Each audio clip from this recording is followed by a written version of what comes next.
Transhumanism is a movement which advocates the use of emerging technologies to enhance and guide human evolution. The movement itself is public relations. It's a marketing campaign. Its job is to acclimate the public to ideas such as implantable microchips. Now, if you remember, not too long ago, even the existence of implantable microchips was a crazy idea. I mean, these things were unheard of. This is the realm of conspiracy theory. But now let's take a look at the scientists who are developing these technologies that the transhumanists so lovingly talk about. In 2002, the implant that I had then was positioned in my nervous system here. Alright, at this point we've accepted the fact that Dr. Warwick put an implant in himself back in 2002. Now let's move on to some more heavy stuff, like the relationship between artificial intelligence machines and humans. Now we all know what happened in the movie Terminator.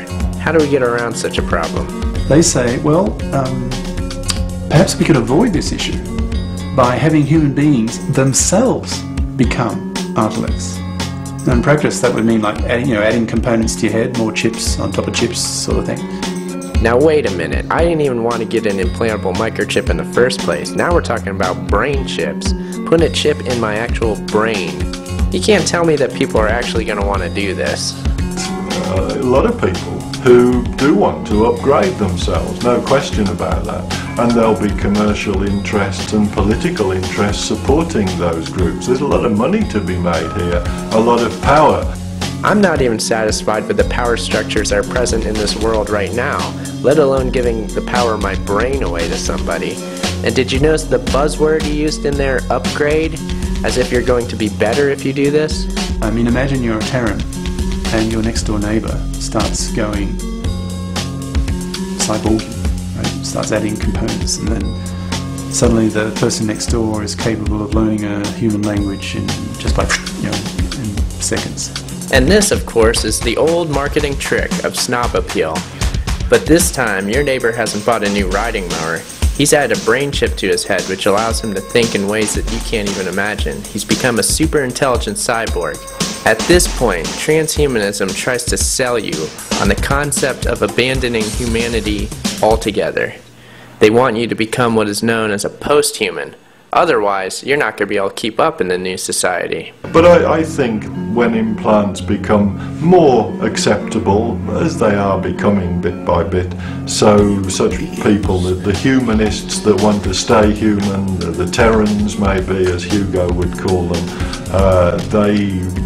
I can't see them ultimately having much power, because at the end of the day, their intellectual capabilities will be so inferior to cyborgs, those that have implants and upgrades, that the cyborgs will be able to outthink the subspecies that still are human. Ah, so humans are a subspecies now. Can anybody see where this is going? Perhaps you remember Adolf Hitler and his concept of the Übermensch, or the Superman. These guys have a serious God complex. They are sick individuals. But you are even sicker if you choose to follow them. If in the 30s you met somebody, say you get some boffin, some dickhead if you like, speaking on the radio in the 30s, saying pretty soon, 5-10 years into the future, it will be possible to build one bomb so powerful that it could wipe out a whole city. Well, most people would just laugh at him, think the guy's a nutcase. But the nuclear physicists of that time were starting to speculate about the possibility of a chain reaction. Of course, all the simple-minded naysayers didn't even believe that it could be possible. But those brilliant scientists proved by the sheer power of the will that it could be done. And now, of course, we're being forced into the next step of this scientific evolutionary process, which ends up with a clash between Terrans, aka humans, and cyborgs / AI intelligence machines.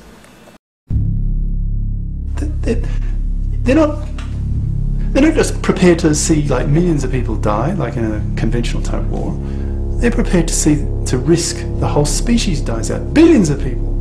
So that the Terrans can easily justify their actions, when push really comes to shove, as I see it, to just wipe them out. So, as you can see, Dr. Degaris isn't too concerned with the complete destruction of humanity. In fact, he seems quite pleased with the idea. And who am I to question his opinion anyway? After all, he is an expert, and we're supposed to listen to experts. Let's hear more of his brilliant ideas and concepts. So imagine a young woman, she's just given birth, and then she needs to make the decision. Is she going to have her baby modified? Is she going to turn that baby into a cyborg, or effectively an artelect? So say she decides to do that. So this, hypothetically, this grain of sand, in a sense, that's been nanoteched, is inserted into the human brain, that baby's brain, and it integrates itself into the brain. So that baby, in effect, is no longer human. So that woman, in a sense, has killed her baby. Killed in the sense the baby's no longer human. It's effectively an artelect. It's an artelect in human disguise. Okay, first hydrogen bombs and now killing babies. This is the kind of expert I should be listening to. Now let's see what Dr. Warwick says about anybody who has the audacity to actually resist this. So the future for an ordinary everyday human, I guess there'll be some sort of subspecies, just like we have cows now, so we'll have humans in the future. There'll be other creatures, other species, cyborgs, intelligent machines that are the dominant life forms on Earth. And as a cyborg, if a human came to see me and it starts making silly noises, a bit like a cow does now. If a cow comes to me and says moo, moo, moo, I'm not going to say, yeah, that's a great idea, I'm going to do what you tell me. So it will be with a human. They'll come in and start making these silly noises that we call speech and human language and so on. And these trivial noises, I'm not going to do those silly things. Why should I? This creature's absolutely stupid in comparison to me. And there you have the transhumanist sales pitch, brought to you, of course, by the experts. And if you didn't know, transhumanism is just the new face of eugenics, which you should look into. All this talk about superintelligence and how great it's going to be a cyborg is simply bait. This is an advertisement. Don't believe it for 1 second.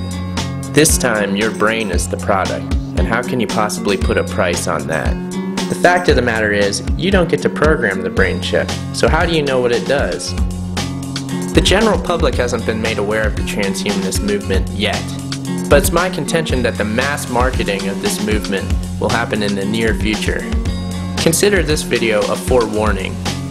The transhumanists also push the concept of downloading consciousness into a computer. This makes the concept of the movie The Matrix a reality. I'm not even going to try to explain the reasons why that's a bad idea. Let's just hear what Dr. Warwick has to say about it. Then if a machine is passing down signals that keep you completely happy, then why not be part of the Matrix? I really do think Neo in the Matrix trying to destroy things, he's a bit of a party pooper. Life for humans in a Matrix could be really cool.